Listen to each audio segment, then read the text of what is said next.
Recebendo nos nossos estúdios Caroline Borges, diretora executiva da Rev Gestão de Pessoas. Carol, bom dia, bem-vinda. Bom dia, Ariane, bom dia, Paulo. Bom Super prazer dia. estar com vocês, com os nossos ouvintes nesse dia quente. Dia quente. Mas vamos lá, né? Quanto tempo, hein, Carol, que a gente não conversava? Na última semana foi a Mauri Kelly que esteve aqui conosco, antes eu de férias. Bom tê-la de novo aqui conosco. E hoje a gente fala de um assunto que pode ser polêmico, pode ser ou não, depende aí do contexto, que são as empresas familiares, não é isso? É verdade, eu falo que embora sendo polêmico ou não, Ariane, é um fato.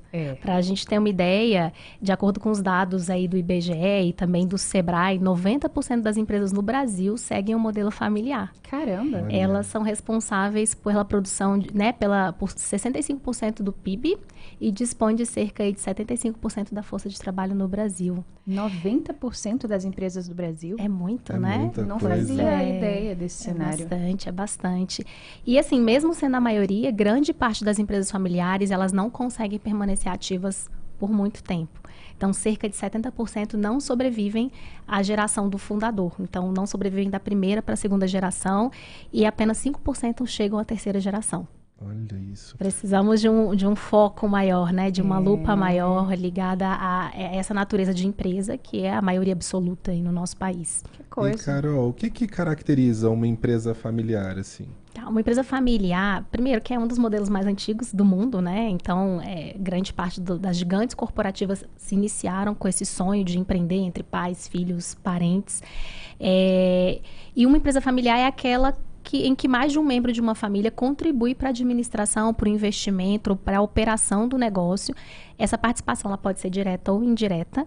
Então, existe geralmente uma separação nos estágios iniciais menos nítida entre o patrimônio dos participantes e a gestão dos ativos da empresa. Então, existe também um fundamento de relação que às vezes não é estritamente profissional, mas as regras sendo bem definidas, né? Mesmo sendo bem definidas, a gente conta ainda com o fator emocional por conta dessa proximidade, né? Você cresceu com aquela pessoa, observou aquela pessoa crescer, então superar esse desafio emocional, nós não somos estanques, nós somos seres humanos complexos e completos, a gente leva nossas emoções também para o trabalho, e aí você imagina quem nunca fez parte de uma empresa familiar ou nunca teve essa curiosidade, talvez, de parar e refletir como é complexo gerenciar uma relação que envolve emoções muito fortes e laços muito fortes.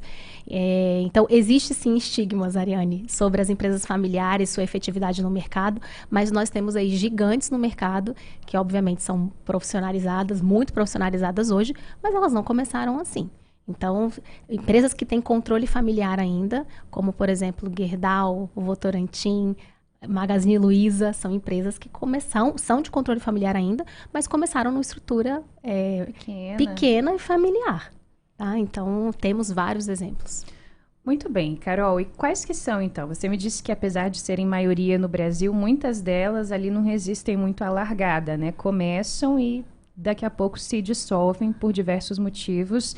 Então, quais que são os principais desafios que essas empresas enfrentam? Eu acredito que muitas vezes deva ter nesse bolo também a dificuldade de separar, né, o que é familiar ou como lidar com essa situação, com essa pessoa num ambiente pessoal, de fato, ali dentro de casa, e como lidar dentro da empresa, a definição de regras, talvez. Esses são alguns dos desafios reais, concretos. Toda empresa familiar, ela também passa pelos desafios comuns a qualquer empreendimento.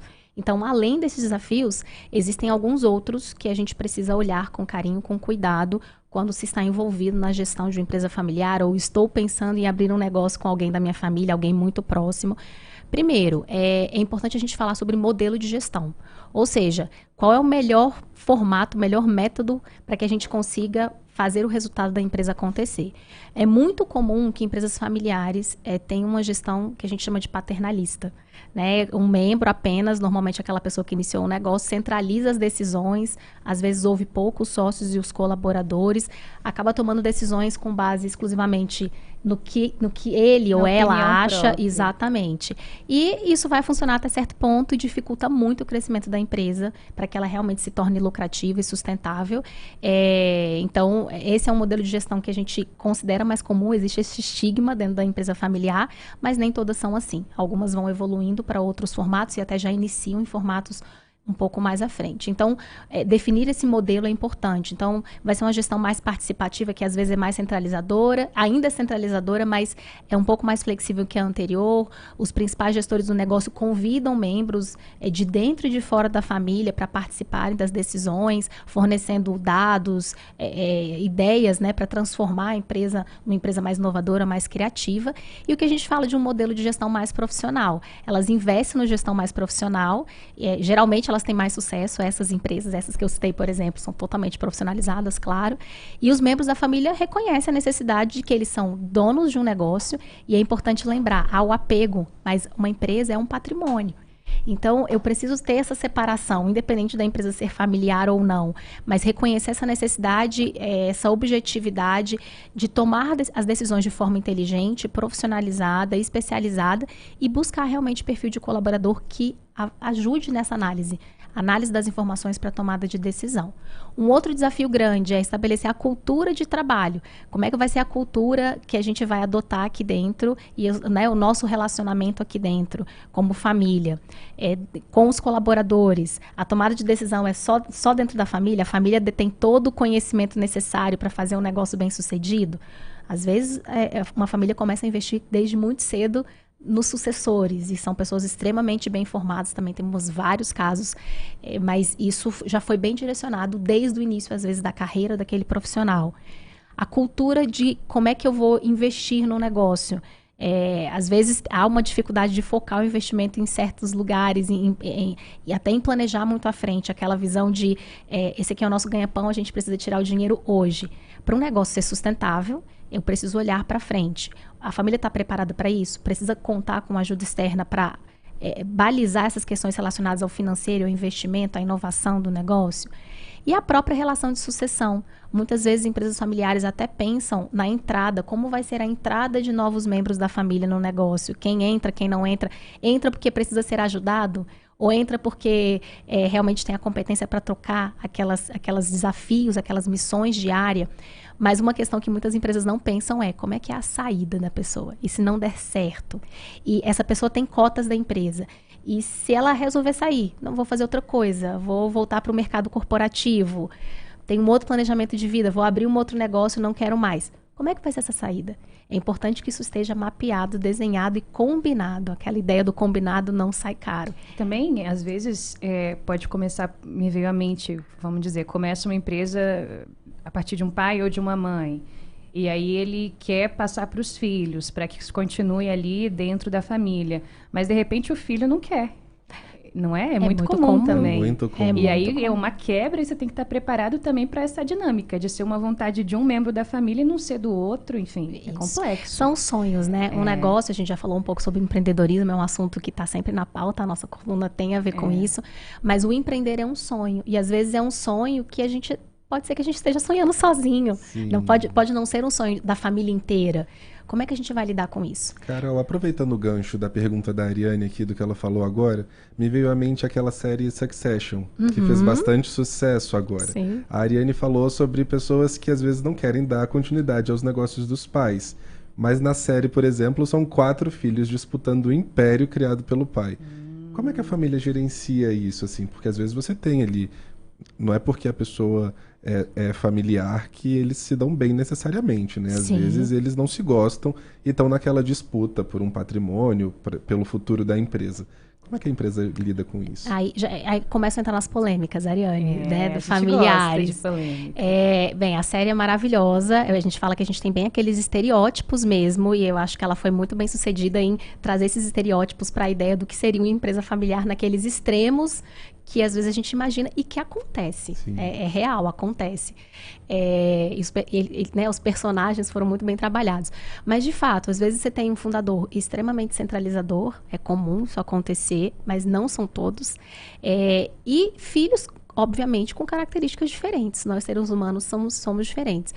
É importante que toda pessoa que abre uma empresa e tem a ideia, olha para os filhos como, um dia meu filho vai me suceder no negócio. Meu filho realmente quer isso? Quanto de energia? Ele vai ser feliz com isso? Porque a gente precisa ser realizado por meio do trabalho. Esse é papo para outra coluna, mas a gente passa tanto tempo na nossa vida trabalhando. Óbvio, a gente trabalha porque a gente também tem que trazer, né, o recurso para dentro de casa. Mas eu preciso ser realizado. Meu filho vai ser realizado estando aqui?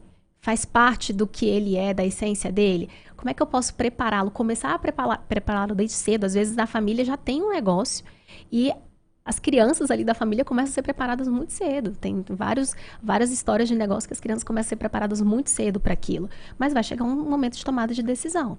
E o entendimento, conversas muito abertas e que muitas vezes precisam ser balizadas por um agente externo, que não tem esse envolvimento emocional. A gente já está entrando aí nas dicas. Não tem esse envolvimento emocional para entender perfil de cada um, o que cada um quer de futuro. Não, essa pessoa que ela não vai atuar na operação da empresa. Ele pode entrar como um sócio investidor, já como parte de uma herança distribuída em vida, e ele não vai operar. Ele vai ficar com distribuição de resultados, de lucro, como um sócio. Não, essa pessoa realmente tem perfil, vai ser desenvolvida, trabalhada para assumir a presidência da empresa, uma diretoria específica. Isso precisa ficar claro e precisam existir conversas francas, saudáveis e abertas na família sobre isso. Porque essas disputas são muito comuns. É o que mais acontece, Paulo. Brigas familiares por negócios, principalmente, às vezes, após a morte do fundador. E quando a gente fala de sucessão, a gente também tem que falar sobre isso, né? Sim. A finitude humana. Todo mundo vai embora um dia. Eu não estando aqui na minha posição, quem assume minha vaga, o negócio não vai parar. As coisas vão continuar. Quem vai assumir o desafio disso aqui? Quem está pronto? Pode ser que seja alguém da família, pode ser que não seja. Como é que a gente vai se organizar para isso? E muitas vezes a gente adota o Deixa a Vida Me Levar. A música é maravilhosa, mas, de fato, não funciona nos negócios. Muito bom, 8h25. Então, Carol, a gente pincelou ali os principais desafios, as realidades mais caóticas de algumas dessas empresas, especialmente quando a gente vê ali muito patrimônio envolvido, né, muita expectativa, muita história em alguns casos. Agora, o que pode ser feito para que esses desafios sejam transpostos, superados? Quais que são as dicas para as pessoas que, já estão ali inseridas num contexto de um negócio familiar e muitas vezes se veem ali de frente com esses desafios, e depois para quem porventura esteja pensando ou aventando a possibilidade de começar um negócio familiar, quais são ali os caminhos que podem e devem ser seguidos para que esses desafios sejam minimizados? Eu acho que a gente já começou a conversa hoje falando sobre isso. Primeiro, como é que eu separo esse laço profissional do pessoal? Isso é muito difícil. Eu vou te dizer que, assim, isso nem é possível 100%. Mas, assim, quanto mais a empresa consegue profissionalizar isso, mais a chance de sucesso, de aquilo ser bem sucedido, tanto para o negócio quanto para as pessoas que estão envolvidas naquilo. Então, quais são os combinados que a gente vai fazer em termos de como a gente vai se tratar, como a gente vai tomar decisões, atitudes, comportamentos que não são aceitáveis dentro do negócio, fora do negócio. Então, eu já conheci situações familiares em que senta-se numa mesa de reunião e há quebra-pau mesmo, como numa empresa, como vai tomar a decisão, fechou a porta, vamos tomar um café? Você vai no almoço de domingo e você vira um outro personagem da vida, né? Um outro papel que você está exercendo.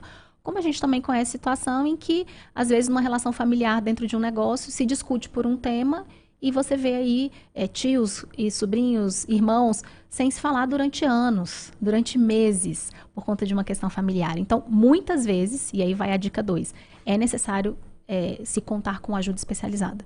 Ajuda especializada para trazer informações do financeiro e tomar decisão com base em dados, números, né, informações claras, e, às vezes, para mediar conflito, para conseguir fazer com que aquele grupo de pessoas comece a se elevar a patamares um pouquinho diferentes em termos de maturidade, de inteligência emocional, que é super difícil quando a gente está falando de relações mais próximas. Tá? Então, essa é a primeira dica.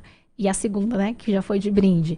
Mas ter um plano de sucessão. A gente já falou um pouquinho sobre isso. Existir um plano de sucessão bem definido para como é que é a entrada de pessoas na empresa, e aí, geral, como é que é a entrada de pessoas da família, como é que é a saída. Quem que eu estou preparando para a minha posição? Não necessariamente precisa ser alguém da família. Então, como é que a gente vai lidar com isso e quais são os combinados? Isso tem que estar tácito, tem que estar muito claro para as pessoas dentro do negócio. O controle financeiro Então, também é muito comum, quando a empresa está pouco profissionalizada, você ter aquela questão das retiradas imediatas. Estou precisando. Opa, isso é um negócio. Esse é o primeiro princípio de um negócio, a separação do patrimônio, né, do dinheirinho pessoal do bolso. Na administração a gente fala muito isso. Um bolso da empresa, um bolso da pessoa física. Eu estou misturando isso? Isso é um princípio que vale para qualquer tipo de empresa, familiar ou não. Então, esse controle financeiro é crucial. Ter um planejamento claro em termos de estratégia, de crescimento, isso tem que estar claro para todo mundo da família, balizado, e todas as áreas operacionais precisam estar alinhadas com isso, como qualquer outra empresa, até porque, aí aqui eu quero entrar num ponto importante, tem uma pesquisa da PwC, eles lançam anualmente uma pesquisa global de empresas familiares, e uma das questões que eles trazem como um dos grandes desafios das empresas familiares é o estabelecimento de relações de confiança, principalmente a confiança do cliente. E hoje, bem, 90% das empresas sendo familiares, as pessoas consomem dessas empresas, mas confiança dos funcionários também. O quanto as decisões são tomadas de forma clara, transparente. Então, eles colocam, é uma pesquisa que está bem bacana, mas eles trazem um pouco da mudança do modelo de confiança que vem existindo. Então, antigamente, a gente precisava ter a confiança dos clientes, dos funcionários e da família, empresas familiares. E o que esses grupos exigiam para ter confiança? A excelência dos produtos, uma história, um reconhecimento da marca, mas hoje já existe um pré-requisito de você ter um propósito bem definido, de você ter compromissos com o que a gente chama de ESG, esse compromisso com o meio ambiente, com o social, com a governança, uma transparência de como é que você realiza as coisas dentro do negócio e ter uma comunicação transparente e eficaz. E como é que eu estou fazendo para conquistar essa confiança? Então, eu tenho relatórios, eu tenho um site, eu estou trabalhando em mídias sociais, entraram outras questões, né? O digital aí. Eu me manifesto sobre questões sociais, eu me posiciono como negócio, como é que eu ajo em relação aos compromissos que eu assumo? E são coisas que as empresas no mercado estão adotando e as empresas familiares têm o desafio também de seguir nessa linha de inovação. Nem tudo que funcionou para o passado vai funcionar para o futuro. Na verdade, muitas coisas não funcionarão para o futuro. E quando você tem um fundador, às vezes, isso ainda é algo apegado a como as coisas aconteciam no passado. Muitos têm a cabeça aberta e muitas das empresas deslancham e vários outros não têm. Tá? Então, essa questão da fórmula da inovação é um outro desafio e precisa alguém estar olhando para isso. Tá? Carol, a gente falou sobre os fundadores, sobre as pessoas que vão suceder, né? Esse pai da empresa, essa mãe da empresa ali. Eu não venho de uma empresa familiar, então eu queria fazer uma pergunta aqui do chão de fábrica. O colaborador dessas empresas, como é que ele lida com isso? A gente sabe que às vezes é um pouco difícil. O fundador está ali, às vezes ele coloca um filho para ser gerente, que não tem tanta habilidade. Como é que a pessoa que não faz parte dessa empresa familiar, não faz parte desse núcleo da família, lida diretamente com isso? Tá.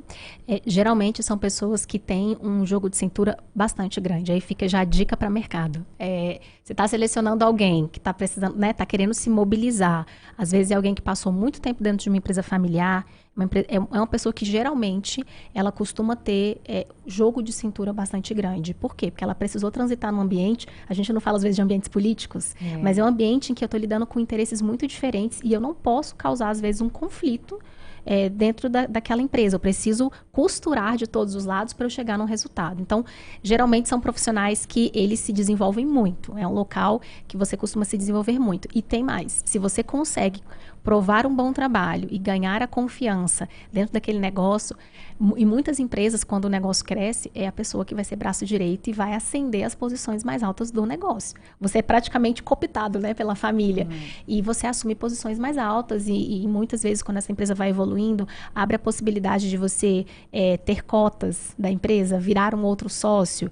Então, não o fato de ser uma empresa familiar, e eu trouxe alguns exemplos aqui, não quer dizer que você não vai ter chance de crescimento. Agora, claro, existem as frustrações, e muitas empresas em que os cargos de gestão serão ocupados só por pessoas da família. Existem. E aí, cada profissional, se você não é da família, você precisa balizar se faz parte do seu plano de desenvolvimento individual, até quando, e se há possibilidade de crescimento para onde você quer. Financeiramente, em termos de desenvolvimento, de realização profissional. Então, vai depender muito de como esse modelo de gestão foi implementado na empresa. Então, apesar de ser familiar, eu tenho um modelo de gestão profissionalizado, aqui pode ser um lugar bacana de eu crescer e fazer minha carreira. Bacana. Muito bom. Excelente conversa. Agora 8 horas e 33 minutos. Essa foi Caroline Borges, diretora executiva da Rev Gestão de Pessoas, hoje falando com a gente no Empreende Brasília sobre as empresas familiares. Se você perdeu um pouco dessa conversa, depois você resgata nas nossas redes sociais, que foi muito bacana. Carol, obrigada por hoje. Até a próxima semana. Obrigada. Uma ótima quinta-feira a todos. Obrigado, Carol.